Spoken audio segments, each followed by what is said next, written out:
ঈমান যত বেশি হবে পাপ তত কম হবে, ঈমান যত কম হবে পাপ তত বেশি হবে। আল্লাহ তাআলা বললেন, ইন্নাস সালাতা তানহা আনিল ফাহশাই ওয়াল মুনকার ওয়া লাযিকরুল্লাহি আকবার। নিশ্চয় সালাত মানুষকে অশ্লীল কাজ থেকে দূরে রাখে। আল্লাহ তাআলা বলেন, নিশ্চয় সালাত মানুষকে পাপের কাজ থেকে, অপছন্দ কথা ও কর্ম থেকে দূরে রাখে। তো একটা মানুষ সালাতও আদায় করে, জিনাও করে, একটা মানুষ সালাতও আদায় করে, বিড়ি তামাক জর্দাও খায়, তাহলে এটা কি করে হলো? পাপও করে, সালাতও আদায় করে, এটা কেমন হয়ে গেল না? অথচ আল্লাহ তাআলা বলছেন, সালাত মানুষকে পাপ থেকে দূরে রাখে, অশ্লীল কাজ থেকে দূরে রাখে। হাজারো পুরুষ নারী জেনায় লিপ্ত আছে, সালাত আদায় করে। হাজারো পুরুষ নারী সুদ ঘুষ খায় আর সালাত আদায় করে। হাজারো নারী নগ্ন পথে চলে, তাহাজ্জুদ পড়ে। তাহলে কেমন হয়ে গেল? জি, সালাত আদায় করে বটে, কিন্তু ঈমান নেই। ঈমান দিয়ে পাপকে ঠেকানো যায়। যখন কেউ নেই তখন ঈমান দিয়ে পাপকে ঠেকানো যায়। ঈমান একটা জিনিস যা দিয়ে প্রকাশ্যে আল্লাহকে ভয় করা যায়, যা দিয়ে গোপনে আল্লাহকে ভয় করা যায়। ঈমান যত বেশি হবে পাপ তত কম হবে, ঈমান যত কম হবে পাপ তত বেশি হবে। যখনই সালাত আদায় করার পরে দেখবেন মিথ্যা কথা বললেন, না ঈমানের ঘাটতি আছে, একা একাই বলেন ব্যাপারটা কি, এটা বললাম কেন? যখনই কোনো অন্যায় কাজ করবেন তখনই মনে করতে হবে ঈমানের ঘাটতি আছে, ঈমান কোনো কাজ করে না, আমি এটা করলাম কেন? আমাকে তো এটা ঈমান দিয়ে ঠেকাতে হবে। এখানে থেকে আমার হাত ধরে টানবে না, না না না না এটা করছো কেন, এইরকম তো হবে না। দুই, অলুল হক ফিরে যাওয়া শাখা, সুলি হলেও ফাঁসি হলেও পক্ষে ও বিপক্ষে সত্য কথা বলতে হবে, তাহলে ইহকালও বেঁচে যাবে, পরকালও বেঁচে যাবে। অলিকতিসাদ ফিল ফাকরে অল গিনা, মধ্যম পন্থায় খরচ করতে হবে, ধনী হলেও গরিব হলেও তাহলেও বেঁচে যাবে, জান্নাত পাবে। যে তিনটি কাজে ধ্বংস হবে তার একটি হচ্ছে শৌখিনতা, কৃপণতাকে মেনে নেওয়া। কৃপণ যে সে ধ্বংস হবেই। কৃপণতা একটা ধ্বংসাত্মক জিনিস। টাকা চাইলো, দিলাম না, ভিক্ষুক বললো 1 টাকা ভিক্ষা দেন, আমি বললাম মাফ করো।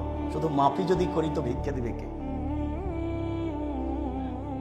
মনে রাখবেন একটা কথা, রাসূল সাল্লাল্লাহু আলাইহি ওয়াসাল্লাম দিন রাত একটা বাক্য বলতেন, আল্লাহুম্মা ইন্নী আউযু বিকা মিনাল বুখল।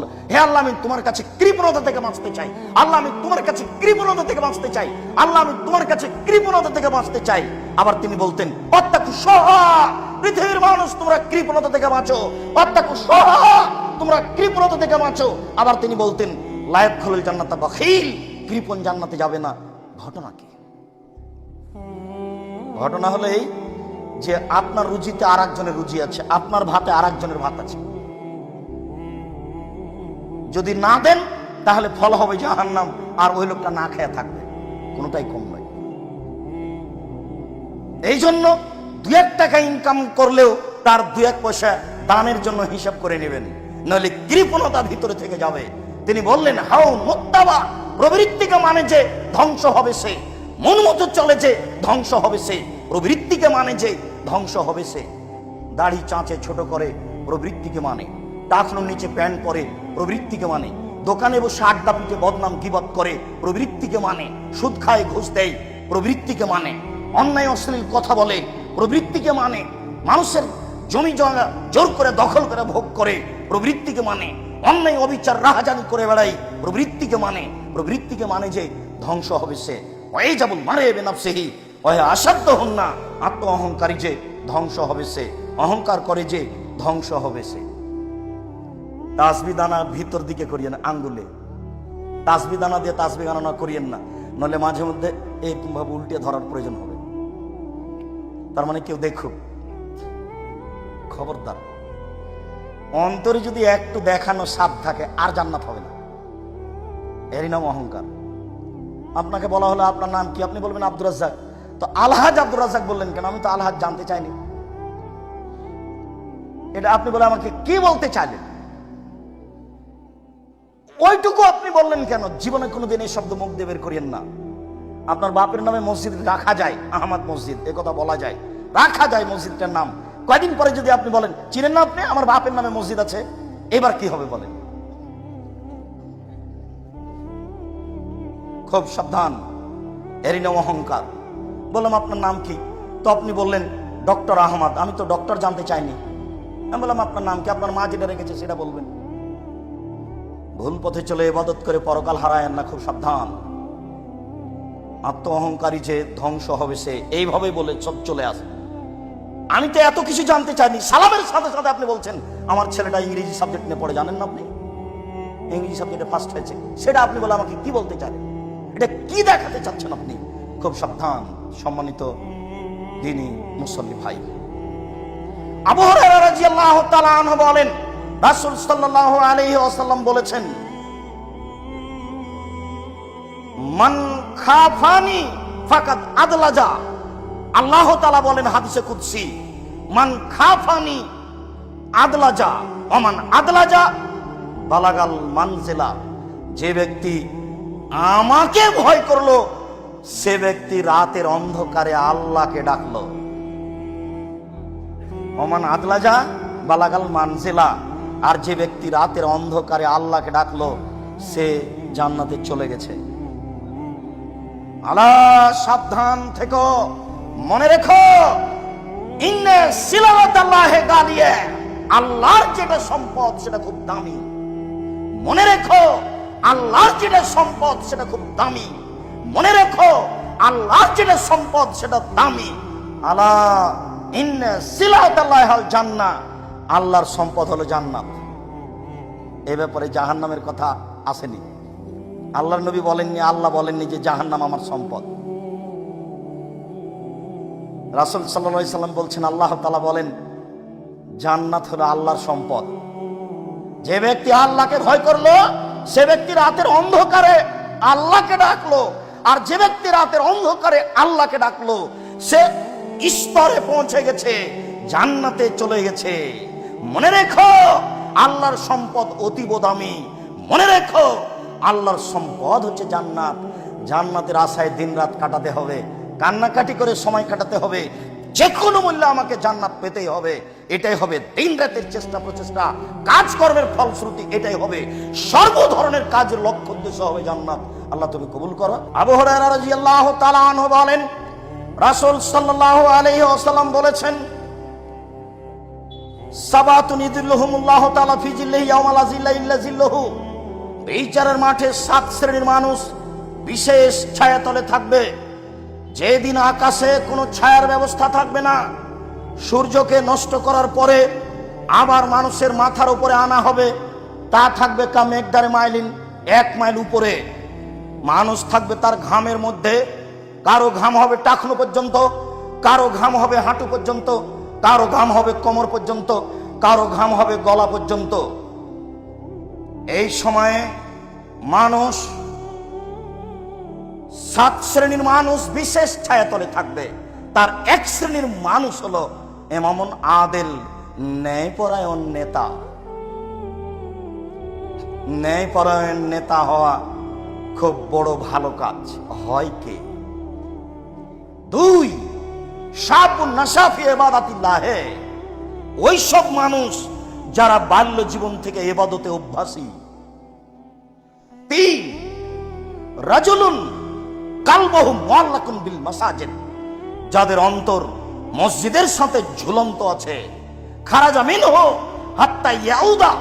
মসজিদ থেকে বের হয়েছে, যতক্ষণ পর্যন্ত মসজিদে ফিরে না আসছে ততক্ষণ পর্যন্ত ব্যস্ত হয়ে পড়েছে।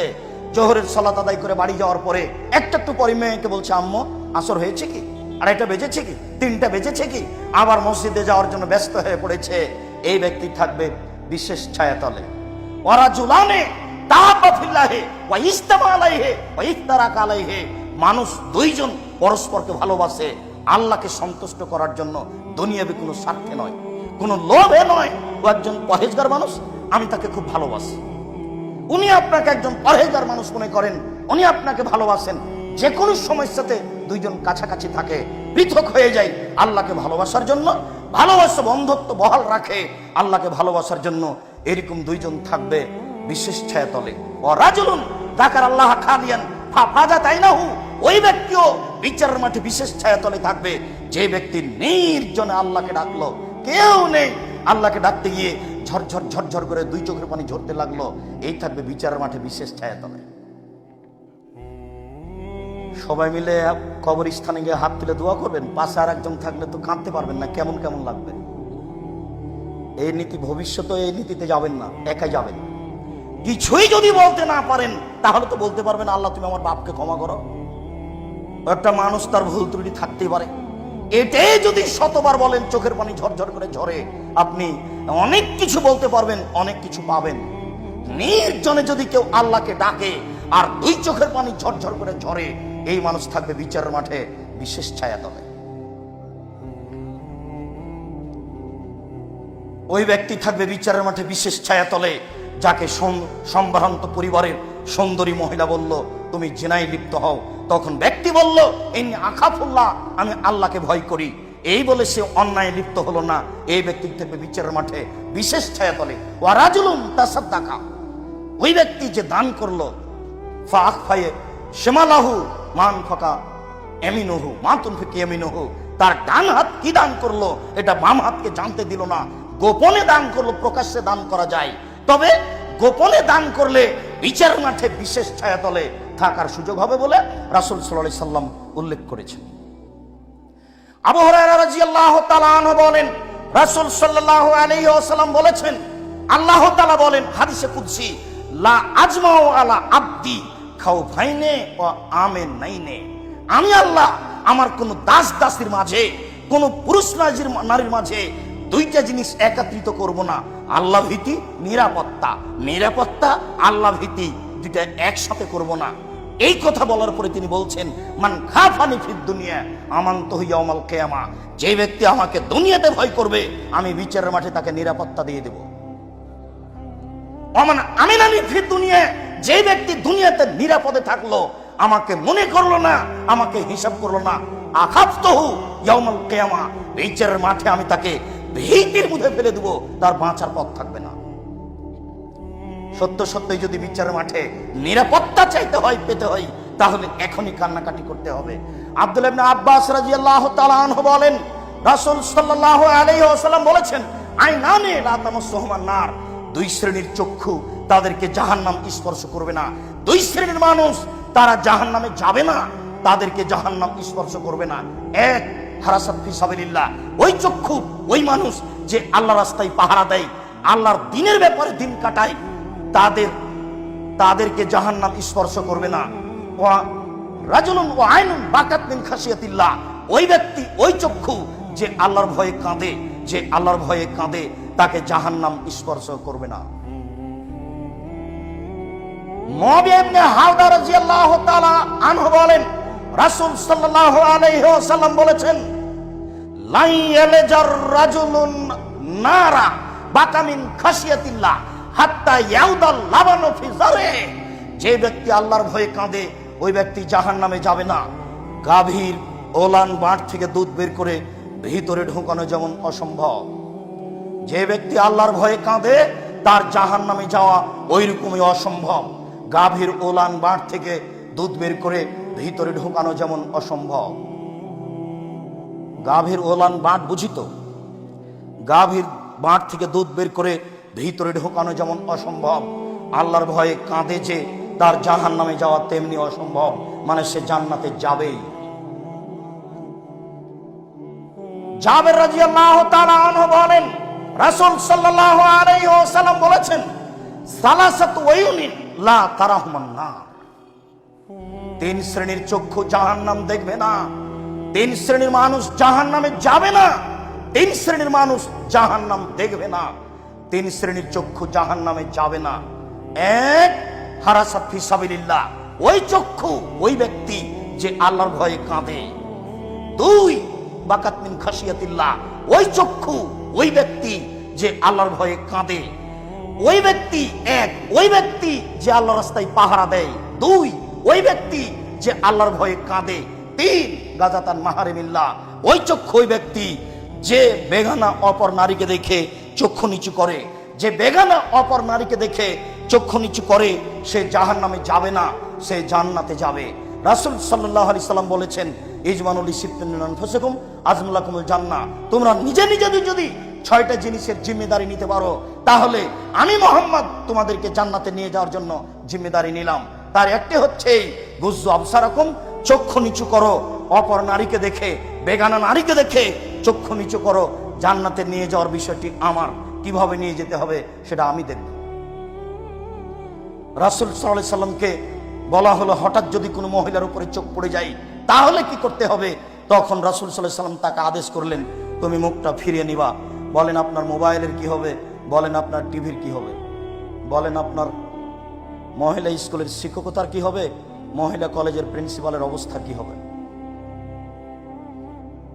3 শ্রেণীর মানুষ জান্নাতে যাবেই।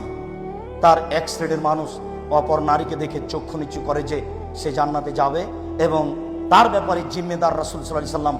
কিভাবে তাকে জান্নাতে নিয়ে যেতে হবে সেটা রাসূল সাল্লাল্লাহু আলাইহি সাল্লাম নিজে বুঝেন।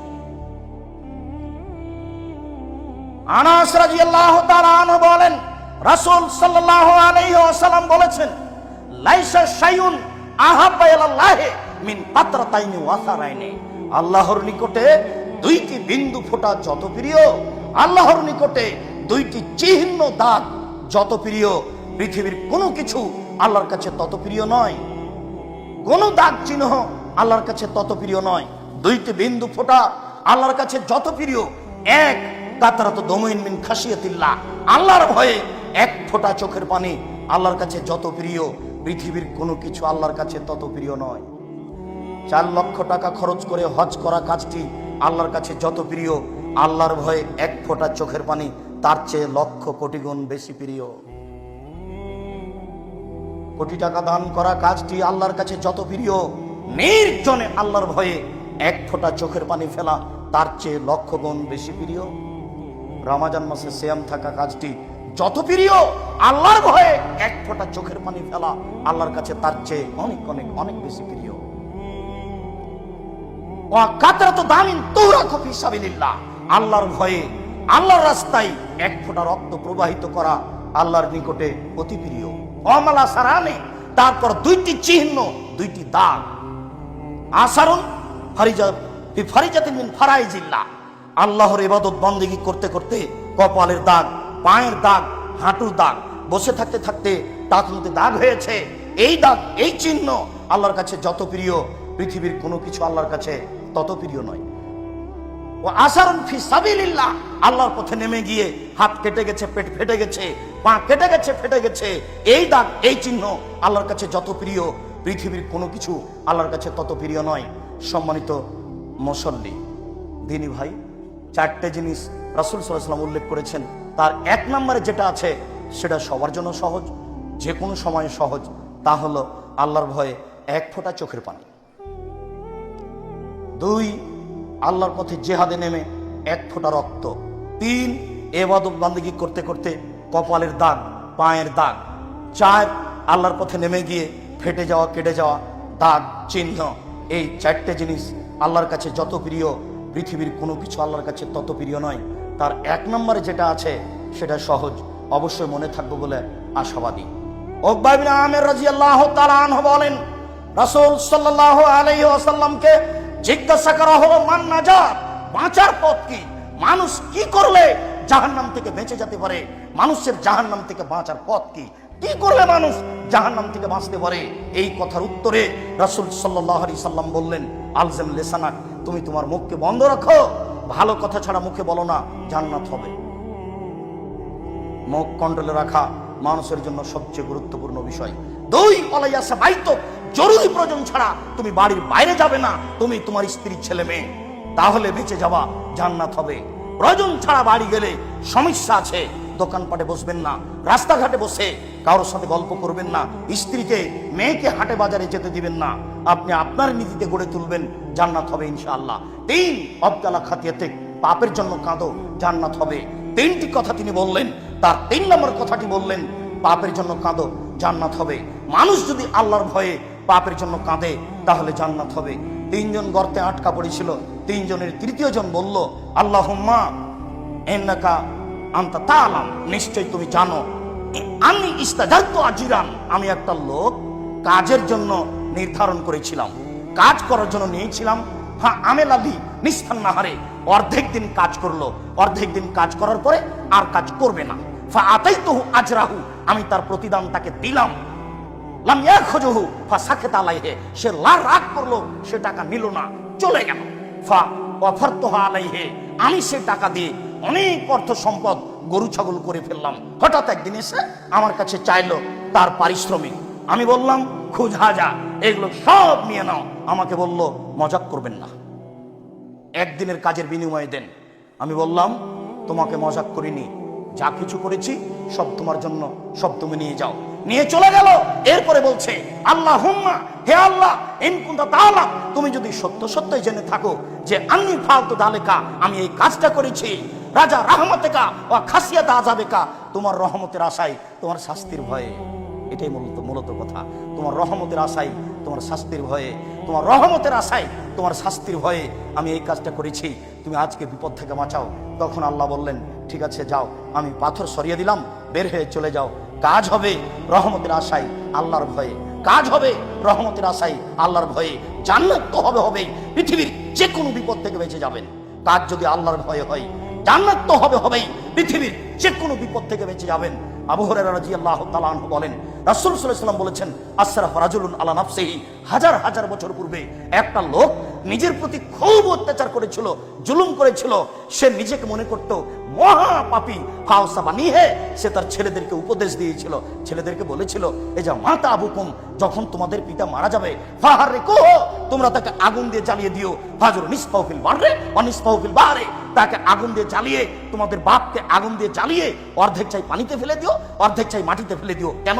আল্লাহে লাইন কাদারাল্লাহু আলাইহি, আল্লাহর কসম যদি তাকে আল্লাহ ধরতে পারেন, আল্লাহর কসম আল্লাহ যদি তোমাদের বাপকে ধরতে পারেন, আল্লাহর কসম যদি আল্লাহ তাকে ধরতে পারে, তাকে আল্লাহ এত শাস্তি দিবেন, পৃথিবীর কোন মানুষকে আল্লাহ তত শাস্তি দিবেন না। তাকে আল্লাহ এত শাস্তি দিবেন, পৃথিবীর কোন মানুষকে আল্লাহ তত শাস্তি দিবেন না। তোমরা এই কাজটা করিও।